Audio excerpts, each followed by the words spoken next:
Hello, everybody, and welcome to Deep Dive Zone. This is a Doctor Robotnik replay podcast for fans of all shapes and sizes. As usual, I'm your host, Devin, joined today by my co-hosts, Lauren and Bruce. How you guys doing? Pretty good. Yeah, I'm doing pretty well. We've got some games here that I really like. Well, I guess only games I really like. Yeah. Yep, today we're talking about the two versions of Doctor Robotnik's Mean Bean Machine. Now, I know that last week I said that we were going to have 5 games to talk about today, but then a plane crashed into my house, and so that's why we're only doing Dr. Robotnik's Mean Bean Machine tonight. Please understand, we're sifting through the wreckage here. We just barely managed to piece the recording equipment back together. I couldn't believe that my Genesis stayed intact. That's what you get for 90s gaming hardware. It's your overclocked Genesis. Yes, my overclocked, legally acquired Genesis. You know what? I still own friggin' Sonic Mega Collection somewhere in my house, so it's fine. That's good enough. Right on. And we are, of course, talking about a game that is not a Sonic game. You know, I said this is Dr. Robotnik's podcast, or whatever dumb crap it was I said, but this is a game that is not Sonic in name, it is not Sonic in personality, and it is not Sonic in literal terms, because Sonic is not in this game. This game is not named Sonic, and it doesn't have Sonic gameplay because it was not designed to be a Sonic game, because this game is Puyo Puyo, but with Sonic stuff in it. That is correct. Yes, indeed. So there is an entire interesting and intricate legal history with Puyo Puyo and its, attempts at localization over here. Lauren, you said that there was 3 or 4 different games that tried to do this? Yeah, so for whatever reason, I guess they just really, really wanted it to catch on in the West through whatever means it took. So they decided, let's release Puyo 1 in the West 4 different times. So there's obviously Dr. Robotnik's Mean Bean Machine that we're talking about here today. But in addition, you've probably heard, well, maybe you haven't heard, but you're most likely of the other ones to have heard of Kirby's Avalanche. But then there's also the really not well-known Quirks, where they decided to just make a completely original characters. They're like robot bugs, so they're 3D rendered. I think it was a PC game, probably. Really weird. And then they also decided, let's just release Puyo 1 in English. Just do that. Why did they do it 3 other times, too? It's a strange decision, truly. Yeah. And this was their first attempt at it, but it was not going to be their last attempt, because they attempted to do this same thing to a Mega CD RPG called Popful Mail, where they were going to insert a whole bunch of Sonic-related stuff, not Sonic himself, but they were going to make it into a game called Sister Sonic. But thankfully, that had enough fans that were complaining about it that they decided against it. Yes, I must admit, it probably stings for Puyo fans that, the game wasn't good enough or whatever. I don't know how it feels, really, but I'm not upset by any means that they made this, because this game is very fun. I love what they did make of the Adventures of Sonic the Hedgehog aesthetic. Yeah, this is our introduction? This is our introduction to the Adventures of Sonic continuity, where we've got Scratch, Grounder, and not Long John Baldry, but the version of Robotnik that he played. And it brings a very different energy to those characters than the games ever did. Not that Scratch and Grounder are really in the games, but it's got that sort of unhinged zaniness, but it does it with really excellent pixel art and really excellent music. Oh yes. This is definitely how you do a puzzle game, I think, because, there's some intrinsic motivation to, you can have your good old Sudoku board, but especially if you're going to do a video game version of it, add some pizzazz. I consider myself to be a novice when it comes to Puyo Puyo, so I can actually, set up chains, but it wouldn't be nearly as satisfying to do so if there weren't, explosions and the opponent didn't look more and more distressed with tons of sweat droplets flying off them as they got annihilated. Yeah, and that's one of the things, is that Puyo is an intense puzzle game. I can play Tetris, but you can only get 4 blocks, of line in Tetris, at least classic Tetris. But Puyo is all about, quickly setting up big combos where, you match 4 colors together and then they disappear, which allows more colors to fall down, which can match up and then, dump more and more garbage blocks on your enemy. And of course, that is the case with this game, is that it's a versus puzzle game where you have to go up against the AI or another player, potentially. and you just kind of have to combo them into oblivion. Right, exactly. You don't want to go at it thinking it's anything like Tetris other than at the most surface level. Because I remember when I first played this game before I really understood how to do any of the combos, I would just be like, oh, just clear the board. That doesn't get you past like level 2, really, once the AI starts actually being able to do anything, because you're basically relying on luck at that point, and that does not work at all. No, not unless you have a lot of friggin' extra tries or save states built up, which I did, and it made things easier for me, but that's not what a normal player is going to be able to experience. I believe the game gives you as many tries as you want, actually. There's a password system, too, so you can just retry. Okay, I guess I didn't think about that, but then the levels start getting longer and faster, so... Oh, yes. And the faster they get, the harder it is for my brain to keep up. Yes, I must admit, the 16-bit version, it definitely does get faster and harder to think. Never too much that I can't really keep up. It gets a little much, but the 8-bit version, just like, no, light speed. Like, what the heck? Yeah. It gets ridiculous in the later stages. I couldn't even get past the first level in the 8-bit version. I did manage to do that. Interestingly, I died on level 3 for the first time in the Genesis game, but I didn't die until level 4 on the 8-bit version. But I also couldn't beat the 8-bit version because it got abominably fast, and even though on the surface, you would think, like, this is the best Genesis to Game Gear conversion out of any of these 8-bit games compared to, like, Sonic 1 or 2, because it's just the most accurate. But the actual feel of rotating blocks and moving them is way stiffer. It really is. Oh, yes, definitely. I'm a pretty big Puyo fan, so I'm going to love both the games. But I have to admit, 8-bit game's just worse. Just, if you want to play Mean Bean Machine, don't play the 8-bit game. Honestly, yeah. Yeah, which is strange, because, like, you'd think that they'd introduce measures to make it easier. I thought it was easier for a really long time, because there's things like, there's 5 block colors in the Genesis version, but at least in my experience, there's only 4 up until level 3 on the Game Gear one, I'm pretty sure. I actually think it's the same in the 16-bit version. The first few levels go super quick for me, so I don't remember for sure. The main reason why you could argue the 8-bit version is easier is the AI also doesn't know how to deal with the stiffness.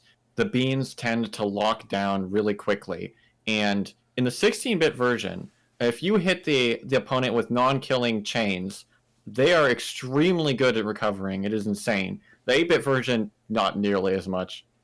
I don't know when to mention this exactly. So it's interesting that at this time, right, this was a collaboration between 2 different companies, SEGA and Compile. Because at this time, unlike currently, SEGA didn't own the rights to Puyo Puyo. But there is a funny story about that, which is that obviously eventually SEGA did get the rights. I don't know how the whims of business goes exactly, but Puyo was pretty successful.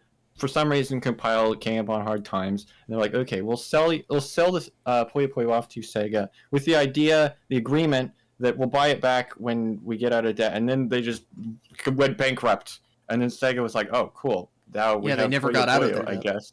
Yeah.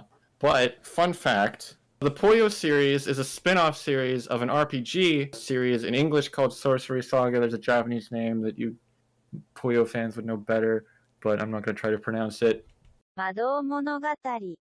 And so Sega got the rights to just Puyo Puyo, not the RPG series that spun off into that. So, obviously Puyo Puyo was much more popular than that RPG series, but we haven't gotten entry in the RPG series because the rights are now split up between Compile, the rights were distributed into a bunch of other companies, but I think Compile Heart is the name of the one that has the rights to Sorcery Saga, but they don't have the rights to the characters, so there just can never be another RPG in that series until those somehow match together. Who knows if that will ever happen. Unless they make completely new characters and concepts for it. Well, they actually did that. Oh, really? Yes. So when I said that, I mean, there can never be another game proper that's a continuation, but for whatever reason, Cabal Heart did. I know this because I bought the game, and I'm like, why did I buy this game? There's a game called Sorcery Saga, Curse of the Great Curry God, where all the characters are rip-offs of like Arl and the Dark Prince and Shezo, they're like, it's like so obvious that they're trying to do the characters, but not the characters. It's bizarre. It's a DeviantArt Sonic OC. We brought it full circle, boys! Yep. That is incredibly interesting and hilarious, and the first of many rights problems that SEGA is going to run into over the course of this podcast. I mean, arguably they would already, since, Masato Nakamura, the composer for Sonic 1 and 2, he still owns the rights to all that music, and that's why every time they reuse it, they have to pay him money, so they try to develop completely new tracks for Green Hill and stuff whenever they reuse it. Oh, that is crazy. But at least that's just a recurring agreement that comes up. That's pretty funny. Yeah. That is. As for Mean Bean, it's fun enough, but the speed gets to me, and the level of complication, just having, as you said, 5 colors instead of 4, it makes it a little too brain taxing, where once I get to some of the upper levels, like Scratch and Robotnik himself, it's just like, I can't focus! Even when I look at the next blocks coming up, it's like, I can see what they're gonna be, but then my fingers can't move correctly, and I misclick, and I misplace them. Yes, and once you screw up in this game, it's very easy to keep screwing up. 100%. The 2 worst feelings in this game, probably from worse to slightly less worse, is 1, when you have this great combo set up, and then you just place the wrong one on top, completely block yourself off, and then the AI will hammer you with little attacks so that you will never dig down. The slightly less worse, but still really bad, is when you're about to set up your combo, the AI just hits you with a tiny little chain. It's like one garbage nuisance. And then it falls on the exact wrong place and blocks you off, and you're like, please, RNG, why have you done this to me? It's not a very fun feeling. I do really dig the gameplay, though. It's very satisfying, but probably fast speed is not... It feels a little artificial when it comes to difficulty. Just make it so fast you can't think. No, there are better ways to do that, I think. Of course, there's not much wiggle room when, unlike later Puyo Puyo games, this game doesn't have the offset rule. So, really, this game, at the most bare-bones level, the optimal strategy is make a 5 chain before your opponent can, because that is enough to insta-kill your opponent, and there's no way to block it like in later games, where if you counter-chain, it will block the garbage before it falls in your face. But you can't do that in this game. So it's a very aggressive Puyo Puyo game compared to later ones. So here's a question. We can agree that, the Genesis version of this, that's where all the personality is, that's where all the great music is. The Game Gear version is universally lesser, and it would only, we're in an era where it no longer has any use, because it's not the portable version anymore. You can just play the Genesis game on your phone or something. The 8-bit version of the game, other than feeling stiffer, there is one other key difference, which is that it has a puzzle mode, which, if you're into the gameplay, it's really neat, because what it does is it basically comes up with challenge courses where there are preset boards with beans in certain arrangements, and you get only certain colors, and it asks you to perform specific tasks like, pop 13 beans at the exact same time. You can't win if you don't do that, and it makes you just think of the game mechanics in interesting ways. It's a good time. Yeah, I suppose that is a remaining bit of value that it has over the Genesis version. So yeah.